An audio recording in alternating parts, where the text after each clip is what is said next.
देखो यार, ये वीडियो एक अल्टीमेट गाइड होने वाला है to build up bigger, thicker और वाइडर बैक। जब मैंने वर्कआउट शुरू किया था तो बैक मेरा एक सबसे बड़ा वीक पॉइंट था। मुझे लगता था कि मैं सब कुछ सही कर रहा हूँ, सारे एक्सरसाइजेस को जो है वो सही से मार रहा हूँ, लेकिन फिर भी मेरा बैक में अच्छे से ग्रोथ नहीं दिख रहा था। लेकिन आज बैक मेरा सबसे ज्यादा स्ट्रॉन्ग पॉइंट बन चुका है। सो आज मैं 5 ऐसी चीजें बताने वाला हूँ जिसको आप इंप्लीमेंट करके एक अच्छा बैक ग्रो कर सकते हो। इस वीडियो को जितना हो सके उतना शॉर्ट और क्रिस्प रखते हैं और without any further delay let's get the video started.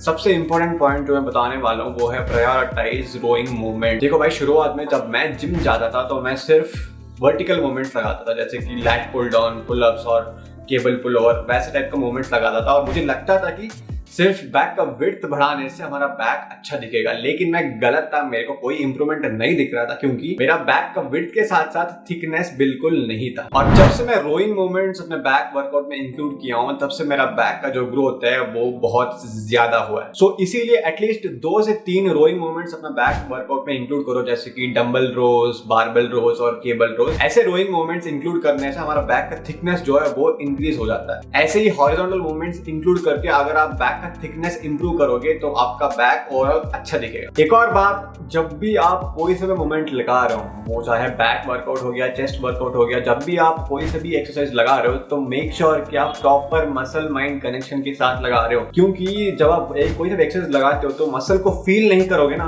तो कोई फायदा नहीं है, आपको कोई मसल ग्रोथ नहीं मिलेगा। At the end of the day हम जितना हमारे मसल्स के साथ कनेक्ट करते हैं मेंटली, उतना हमें बेनिफिट मिलेगा। मेरा दूसरा टिप ये है कि focus more on unilateral movements. अब बहुत लोगों को ये नहीं पता रहता है कि यूनिलैटरल मूवमेंट्स होता क्या है। यूनिलैटरल मूवमेंट्स ऐसे एक्सरसाइजेस हैं जिसमें आप पहले बॉडी के एक साइड से एक्सरसाइज लगाते हैं, उसके बाद तुरंत शिफ्ट करते हैं दूसरे साइड। फॉर एग्जांपल, हम जब भी बैक वर्कआउट करते हैं हॉरिजॉन्टल रोज, हम यूनिलैटरली ऐसे कर सकते हैं कि हम एक हैंडल से एक साइड से पहले एक्सरसाइज करें, मान लो कि 8 से 10 रेप कर रहे हो, उसके बाद तुरंत शिफ्ट करके दूसरे हाथ में वो हैंडल लेके दूसरे साइड से भी उतना ही रेप्स परफॉर्म करें। ये होता है यूनिलैटरल मूवमेंट। यूनिलैटरल मूवमेंट का सबसे बड़ा बेनिफिट यही है कि आपका मसल कंट्रोल के साथ साथ आपका मसल माइंड कनेक्शन भी बहुत इंप्रूव हो जाता है, क्योंकि आप एट अ टाइम एक साइड से ही एक्सरसाइज परफॉर्म कर रहे हो तो आपका जो मसल माइंड कनेक्शन है वो बहुत स्ट्रांग हो जाता है। बस यही मेक श्योर करना कि जब भी आप एक्सरसाइज लगा रहे हो तो आप कंट्रोल तरीके से कर रहे हो। फॉर एग्जाम्पल, मैं अगर डंबल रो कर रहा हूँ तो मैं टॉप पोजीशन पे 1 या 2 सेकंड का होल्ड करूंगा, उसके बाद धीरे से अपना वेट रिलीज करूंगा। ये होता है कंट्रोल मोमेंट एग्जीक्यूशन। अब तीसरा पॉइंट ये है कि don't ignore your lower back. अब जब भी हम बैक वर्कआउट की बात करते हैं तो सब लोगों के दिमाग में सिर्फ अपर बैक आता है ना, कोई लोअर बैक का ट्रेनिंग नहीं करता। जहां तक मैंने जिम्स में देखा है, कोई भी बॉदर ही नहीं करता है लोअर बैक ट्रेनिंग करने के लिए, सब अपर बैक लैट्स वर्कआउट करके चले जाते हैं। ठीक है, हमें इक्वली जरूरत है लोअर बैक को ट्रेन करने के लिए, क्योंकि लोअर बैक एक स्टेबलाइजिंग मसल है।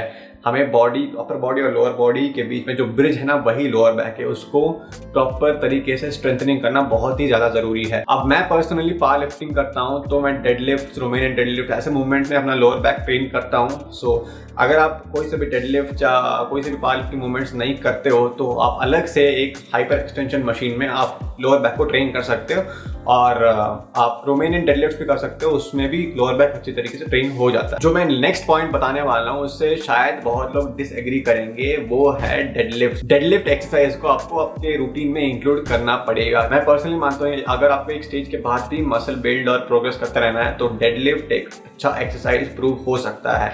अब बहुत सारे ऐसे लोग आके बोलेंगे कि डेडलिफ्ट मसल बिल्डिंग के लिए नेसेसरी नहीं है, वो सिर्फ पावर लिफ्टर्स करते हैं, अगर आपको स्ट्रेंथ गेन करना है वो सिर्फ वही लोग करते हैं। लेकिन मेरा ये मानना है कि एक स्टेज के बाद हम जो हाइपरट्रोफी मूवमेंट्स करते हैं, आइसोलेशन मूवमेंट्स करते हैं, वो एक प्लेटो हिट कर देता है। उसके बाद जो भी हम जितना भी हम स्ट्रेंथ गेन करेंगे वो मैटर करता है, क्योंकि एक टाइम के बाद हम जब प्लेटो हिट करते हैं तो हम लोग जितना भी चाहे उतना आइसोलेशन मूवमेंट लगा सकते हैं तो कोई भी बॉडी में प्रोग्रेस नहीं होगा। लेकिन अगर हम एक्सपोनेंशियली स्ट्रेंथ अपना गेन करेंगे तो बॉडी को फोर्सिबली मसल पुट ऑन करना ही पड़ेगा। ये मेरा मानना है, ये मेरा एक्सपीरियंस है। जब से मैंने डेडलिफ्ट शुरू किया है तो मेरा बॉडी में ओवरऑल मास इंप्रूवमेंट आया है। सो मेक श्योर कि आप डेडलिफ्ट्स को भी अपने एक बैक रूटीन में इंक्लूड करो। आप चाहे तो डेडलिफ्ट को शुरुआत में भी परफॉर्म कर सकते हो, नहीं तो वर्कआउट करने के बाद एंड में भी डेडलिफ्ट को परफॉर्म कर सकते हो। बस मेक श्योर करो कि आप डेडलिफ्ट को 6 से 8 रेपिटेशन रेंज में ही कर रहे हो। मैंने बहुत लोगों को देखा है वो जिम में आके हर रोज हर सेशन में 1 रेप मैक्स अटेम्प्ट कर रहे होते हैं। वो नहीं करना है, वो बिल्कुल नहीं करना है आपको।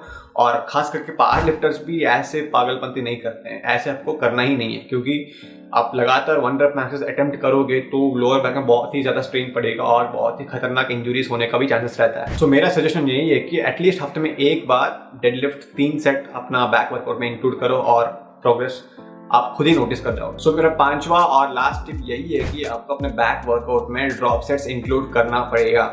ड्रॉप सेट एक हाई इंटेंसिटी वर्कआउट टेक्निक है जिससे हमारा जो मसल फाइबर है वो पूरा टारगेट होकर पूरा फटीग हो जाता है। ज्यादातर क्या होता है जब भी हम वर्कआउट करते हैं तो हमारा बॉडी एक तरीके से प्लेटो हिट कर देता है और हमें उस प्लेटो ब्रेक करने के लिए हाई इंटेंसिटी टेक्निक्स यूज करना पड़ता है, जैसे ड्रॉप सेट हो गया, पिरामिड सेट्स हो गया, वैसे टाइप का हमें हाई इंटेंसिटी टेक्निक्स यूज करना होता है उस प्लेटो को ब्रेक करने के लिए। तो मैं पर्सनली क्या करता हूँ, महीने में 1 या 2 बार ड्रॉप सेट्स इंक्लूड करता हूँ अपने बैक रूटीन में। अब जिन लोगों को ड्रॉप सेट्स के बारे में नहीं पता उन लोगों को मैं सिंपल भाषा में बता देता हूँ। ड्रॉप सेट्स वो होता है, मान लो कि आप एक 25 किलो डंबल से डंबल रो कर रहे हो एक हाथ से, तो आपको 25 किलो डंबल से मान लो कि 8 से 10 रेपिटेशन लगा रहे हो, तो उसके तुरंत बाद आपको वेट ड्रॉप करना है, 15 kg लेना है, उसके बाद 15 kg में भी आपको जितना हो सके उतना रेप्स परफॉर्म करना है। इससे क्या होगा, आपका मसल कंप्लीट फेलियर तक चला जाएगा और आपको एक पुश मिलेगा in terms of muscle growth. बस मेक श्योर करना कि आप इस टेक्निक को महीने में 1 या 2 बार इंप्लीमेंट कर रहे हो, वो भी हर एक्सरसाइज में नहीं। बैक वर्कआउट के लास्ट एक्सरसाइज में 1 या 2 सेट आप इस टेक्निक को इंप्लीमेंट कर सकते हो मसल को पूरी तरीके से फटीग करने के लिए, ठीक है। अगर आप ज्यादा इंप्लीमेंट करोगे तो मसल ओवर ट्रेन भी हो सकता है और आपका मसल ब्रेकडाउन भी हो सकता है। सो यही था एक ultimate guide to grow a bigger, thicker और वाइडर बैक। देखो मैं इंस्टाग्राम में भी ऐसे ही टिप्स और ट्रिक्स